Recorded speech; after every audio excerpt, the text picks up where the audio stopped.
The most precious resource on our planet isn't oil or metal. It is the deep secrets that string our web of life together. Drew Harvell, The Ocean's Menagerie. This is AMI Audiobook Review. I'm your host, Jacob Shymanski. The Ocean's Menagerie, How Earth's Strangest Creatures Reshape the Rules of Life by world-renowned marine biologist Drew Harvell is what we're reviewing today. It's a tidy little bit of pop science about invertebrates. So think octopuses, sponges, sea stars, clams, jellyfish, sea slugs. These spineless animals have the most incredible abilities that genuinely blew my mind and will also blow your mind if you give this book the chance.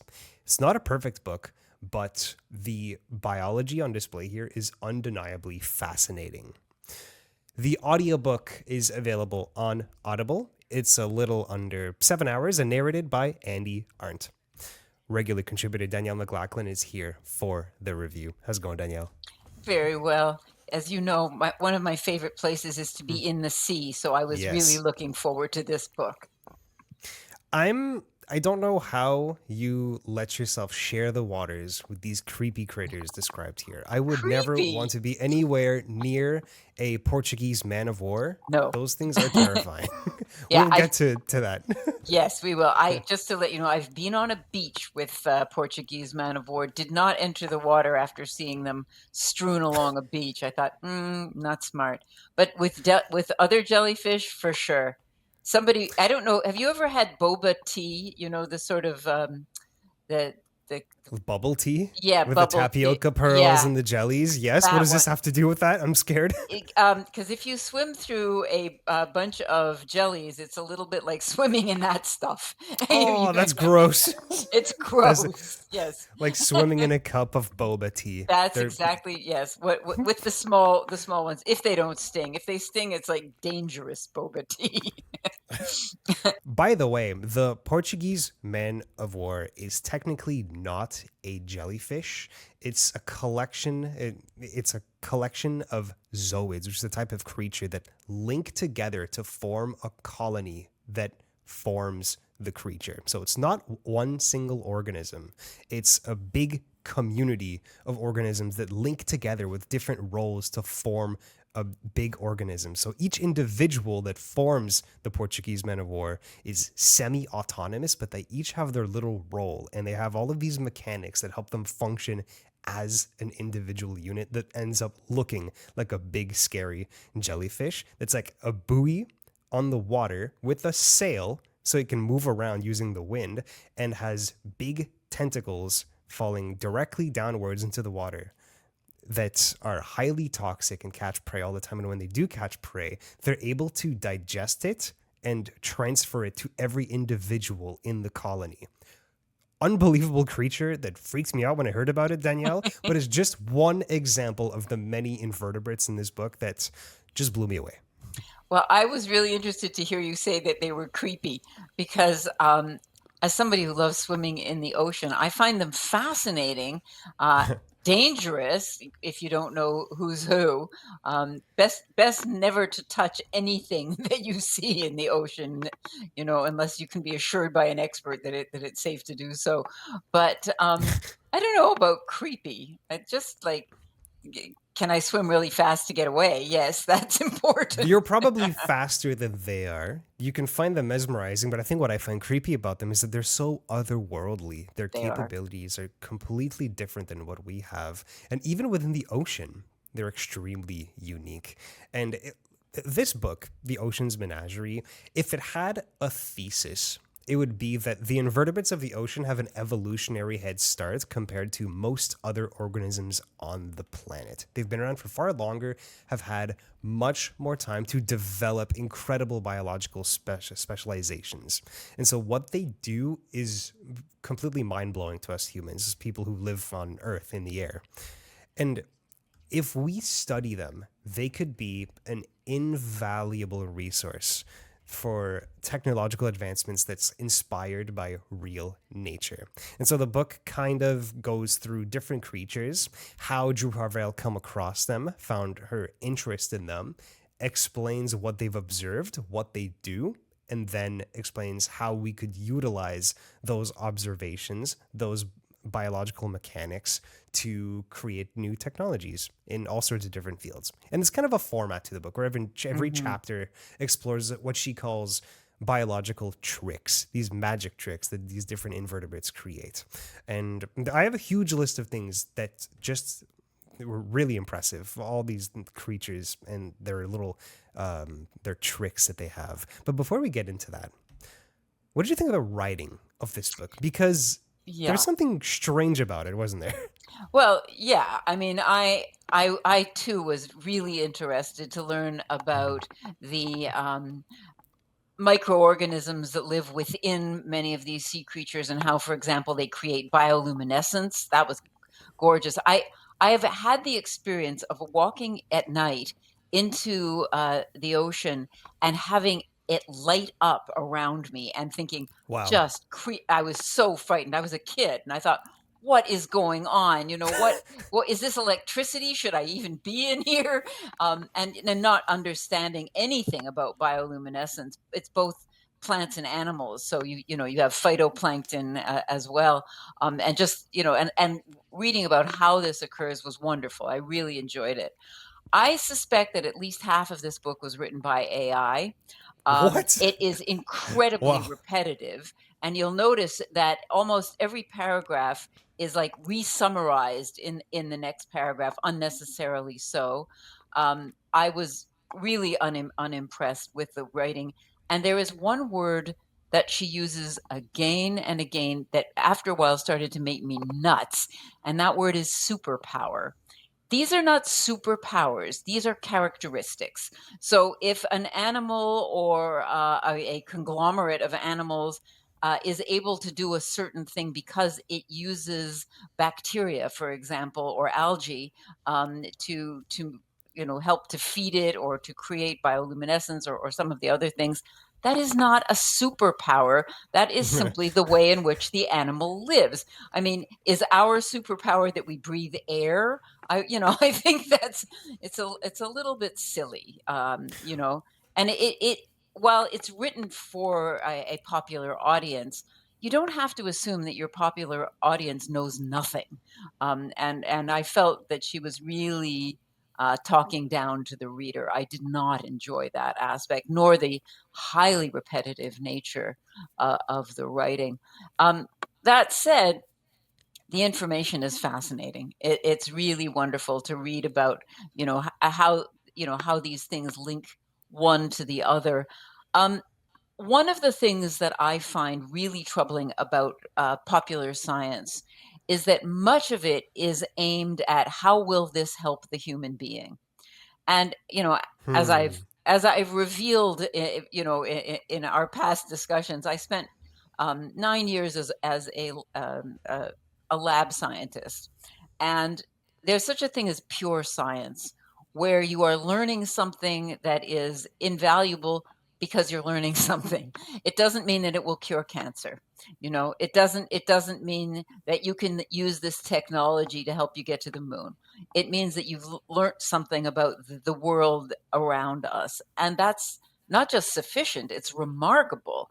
And so I got I found her initial chapter about their sort of hunting for the substances that would you know stop tumor growth without actually killing the animal. That is like meat hacking science. That was terrible. If you think about how science is usually done, that they had this so-called lab on the ship. I mean, I found that appalling, to be honest with you, as somebody who has spent many years working toward a very small bit of information. That stuff is, wow, pharmaceutical gone nuts. So that troubled me quite a lot. Whereas again, the her what I loved was her descriptions, and you know many popular science books are filled with photographs. There are a few drawings and a couple of black and white reproductions of photographs in this book, but on the whole, you don't need them because her descriptions are great. Did you Yes. find the descriptions good? Yeah, absolutely. Every single creature that she discusses, she goes into quite a lot of detail about their Yes. anatomy and their biologies. And you're right. I was wondering if there were photos in this. So they're just a handful, but we're not Yeah, really very missing few. anything, is what you're saying. No, not at all. There are a few, Hmm. sort of centerpiece, photos that you could they're not great photos either, so you could live without them quite happily. In fact, the descriptions, in my view, are way better than the photographs. So, yeah, I mean, I don't know, do they give you, like, captions for photos or in the audiobook? If they did, I Mhm. couldn't tell. Right. It just, if they read the captions, they never said it was a caption. Right. They just read it as if it was another part of the book. Okay. I do think there were, though, because sometimes it felt like there was a break in the Mhm. flow, Yeah. although that might just be poor writing.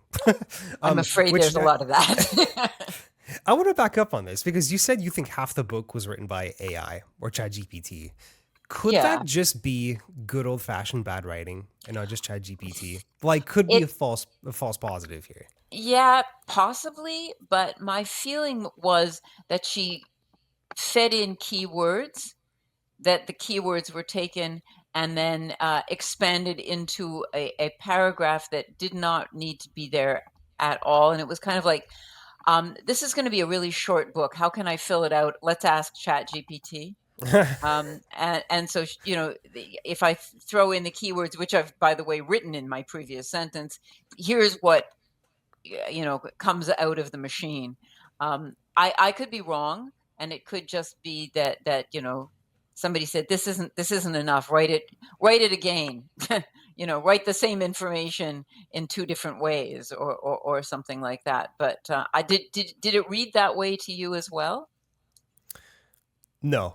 No, To be honest, I was mesmerized by the biology here, right. and the writing was almost secondary. It wasn't Hmm. egregious enough for me to make me stop it. It was absolutely well worth the read for me. So, for Good. the listeners tuning in right now, make of it what you will. If you're a discerning reader who gets turned off by bad writing, I don't think this is a book for you. But if you're really interested in the biology, like I was, with the quality of the writing being secondary, go for it. I do want to talk about what I learned from this book. Like, just get into the Sure. content a little bit because there's so many really cool things here.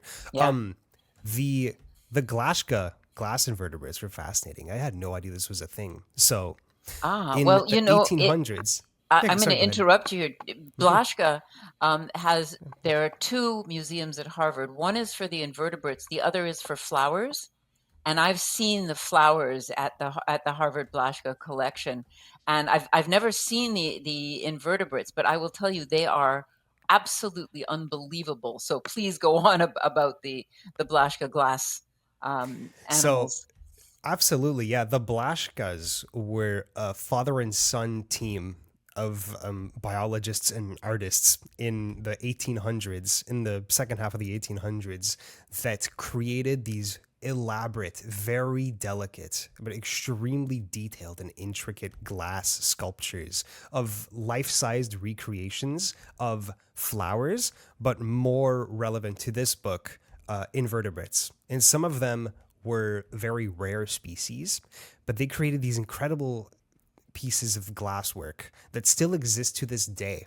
And during their time, they apparently created over 10,000 of them, each extremely intricate with colors and textures and even details on the inside to reproduce the organs. And so it's an incredible combination of really unbelievable research to find these specimens and to recreate them using unbelievable artistry to craft these very delicate pieces of glass that are super valuable to this day.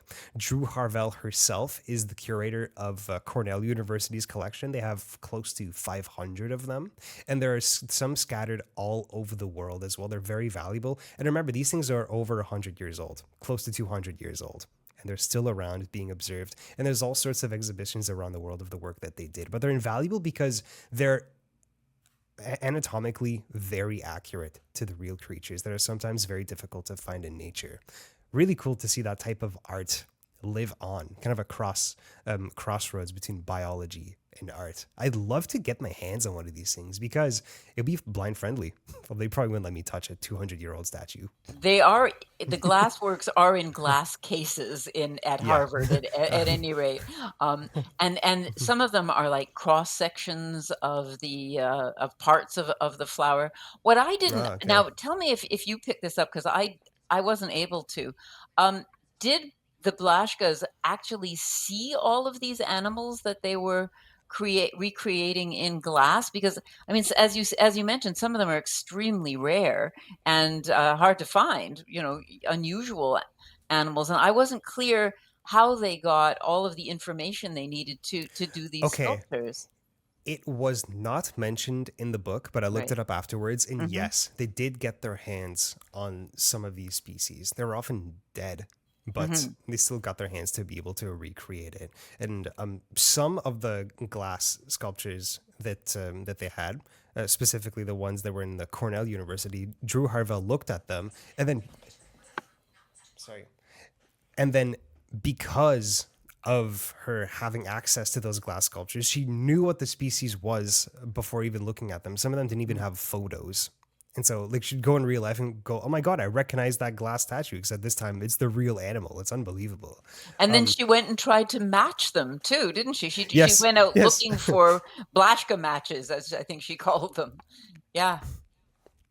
And one of those animals that she did that with was the nudibranchs, which is a species of invertebrate underwater slugs, which apparently have a sort of like soft looking bunny like fur on their back, which is highly toxic. Hmm. But the weird thing is that they steal those toxins from predators. They have the ability to um, to attack predators, to attack prey, and essentially steal the nematocysts of specifically anemones and digest it and then repurpose it for their own body. So let me explain that again. They're stealing the poison of other animals and then using it for themselves. How does that work? Well, she spends a decent amount of time explaining the Hmm. different theories around it. And again, the human applications of that, which there's a lot of implications there for healthcare. Yeah, I objected, forgive me for this, Jacob, to the word stealing. Um, I think that they are able to transmit something from one animal to another animal. Is that a theft or is it a survival technique? The fact that they take that what they take in is not digested is remarkable. So that they've got these blastocysts basically. They transfer them into their own back so that they're still intact, and then they can shoot them out in order to catch their own prey, which is it's almost unbelievable. It really Yeah, it is eat these otherworldly. they eat these little capsules of poison, Yeah, digest it, and then they don't know how, but the y- poison ends up on their back, which they can yeah, then repurpose. I'd yeah, argue and that's it doesn't even stealing. seem to They're have not been they're not digested. I asking mean, it's politely. in. Well, No. that's true. But then, when you eat, are you stealing food? You know, I, I don't know. I guess it dramatizes Oh, it that's a good question. to use language like that. It Go and ahead. that's one of the issues a lot of people have with pop science books more generally, is that because they're being written for general audiences, that you kind of have to dumb it down, make it more approachable, like using words like stealing, whereas stealing might technically not be appropriate, but it's something that we Hmm. can more easily digest. As I'm not a scientist, and I thought it would be a lot more understandable to call it stealing than appropriating, which is probably more accurate in this case. Like, do you have an issue with pop science more broadly because of that dumbing down effect, or do you see the value in I have an issue with badly written pop science. it? Yeah. I have a favorite popular scientist. His name is Ed Yong, and he writes for the Atlantic. He's written for the New Yorker. He's written for all kinds of general audiences. He's a terrific writer. He's very funny, and he really does help. you to understand what is going on in the world. So in general, there's a lot of popular science that is written much like Drew Harvell writes. It's like I'm going to try to help you understand something, you poor dimwit, um, and maybe I'm just too proud or something, but you know, there's there are popular science magazines, for example. The Sciences is a really good one. New Hmm. Scientist. There are lots of things out there that are written at a somewhat higher level. They are for popular um, consumption. They're not for the expert by any means, but they don't assume that you know nothing, or that you can't understand something once it's explained, so that you need to explain it again and then perhaps again and again. So I have my own favorite kind of popular science. So I'm a little sensitive, perhaps. I don't know what the language that I should be using for that is, but I love the information. Um, as I've mentioned before, I am a volunteer reader for PAL uh, recordings. I record Hmm. material for PAL, and we have one client who loves physics and math and philosophy. And I've read a whole bunch of books for this particular client, lovely person. And I've learned a huge amount. And the stuff that I'm reading for him is not at an expert level. It is at a popular level. Some of it I find is difficult to understand, but if you persist, you get a lot from it. You're not expected to reach the level of a a PhD doing research in a Yeah, the lab. author, who's presumably the author here, right? Yes, Like they that's have the right. job to make it simpler.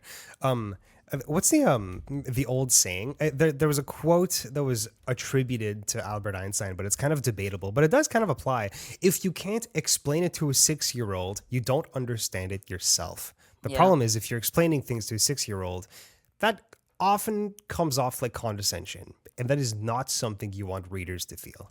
I agree with that. And they've also said the best way to learn something is to teach it. Yes. So you really know your stuff when you teach what it is you're explaining. Um, Beautiful book in many ways, not the writing, but just the concepts, right? I mean, the concepts are Yeah, fabulous. you can tell that Drew Harvell is very passionate about what she's writing about. Yes. And she really just wants people to be as passionate as she is. She's been doing this since the 80s, no, the 70s actually. Yeah. And she's made some incredible observations. She's been able to zip around the world and do night dives in all sorts of creepy That places. scares the Um, hell out of me, by the there's a way. chapter near the end where she Yes. describes how she went on an expedition to go 2 miles off the big island in Hawaii in the middle of the night. And then with two of her diving buddies, they went down about 20 meters and then turned off their light and just Yeah. floated there. And then they saw these stars popping up around them, which are bioluminescent creatures. Yeah. And they just observed. And that was a very visceral moment in the book. A part that I actually thought was better written than the rest, maybe because it was so real and raw, Mhm. and I could put myself in that position. I really enjoyed that chapter. That's where I they did talk about too. the man of war. Yeah, and also, where she suddenly realizes that she's getting low on air, that it's dark, you Nightmare. can't yeah, really, panic Mm, attack. Jacob, if yeah. we have a moment, I would really like to mention this book, I Contain Multitudes by Ed Yong. It is about the sharing of creatures, basically, very similar, except for more or less land animals. It talks about Hmm. how all of us are, live with, zillions of bacteria and what they do for us. A much better Huh. written book. I would recommend it to you strongly if you enjoyed the concepts and the ideas that Drew Harvell brought forward, I think you would enjoy this book as well. It has won many awards too. It's won 100 notable books in the New York Times Book Review, and he's funny. And I think there were moments where she was working on funny, but he hits it every time. I Contain Multitudes by Ed Yong, Yong. Ed Yong. Okay, Ed I'm adding Yong. that to my Yeah. list because I did enjoy this book and it could have been better written. Although it does fall into the trap, or it gets criticized for a lot of the same reasons that most pop science books get criticized. And that's that there's an oversimplification that Hmm. leans even towards like inaccuracy, because sometimes Yeah. it's impossible to accurately portray how things work or what we can confidently say we understand properly in science, like when you're trying to dumb it down essentially. And there are all sorts of books that fall into this. Sapiens by Yuval Noah Harari Hmm. is a really popular pop science books about anthropology, which is Hmm. heavily criticized for simplifying things. The Hidden Life of Trees by Peter Wolleben is a book I really enjoyed, and only recently find out it's also very heavily criticized for overly Oh anthropomorphizing my goodness, trees. I should say What so. is your issue with that? I kind of like that aspect. You're Well, saying trees have friends and personalities. I yeah, love that. that's nice. It's for me, it's completely ludicrous, That's and nice. yeah, I just no, it was deeply not for me. The idea of tree communication at a humanoid level is like, no, thank you. Yeah, it's right up there with conspiracy theories. So no, it wasn't good for me. I'll tell you that. That's fair. That's fair.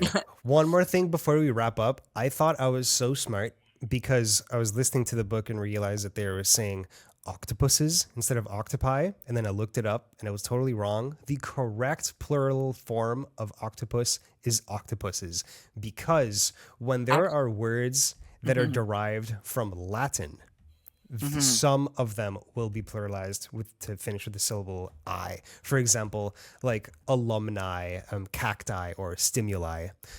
But octopus is derived from Greek, so And it's that's why the plural is octopuses. actually octopodes. Octopodes, yes. Although you are Octopodes. a total smartass if you say, actually, it's Yes, I'm sorry. octopodes. Yeah, but in English, octopuses is just fine. It still sounds weird coming off the tongue. I kind of wish it was octopi. Okay. For Danielle, you, thank you octopi. so for me octopi, sure. Yes. Danielle, thank you so much for the recommendation. I recommend it anyways. Have a good one. We'll talk again soon. Take care. Bye, Jacob. Of course. That was regular contributor Danielle McLaughlin. We were reviewing The Ocean's Menagerie by Drew Harvell. AMI Audiobook Review airs weekends at 1 p.m. Eastern on AMI Audio and repeats every 6 hours, but we also make ourselves easy to find. We're on all the big podcasting platforms, and that includes YouTube. I'm Jacob Shymanski. Happy listening.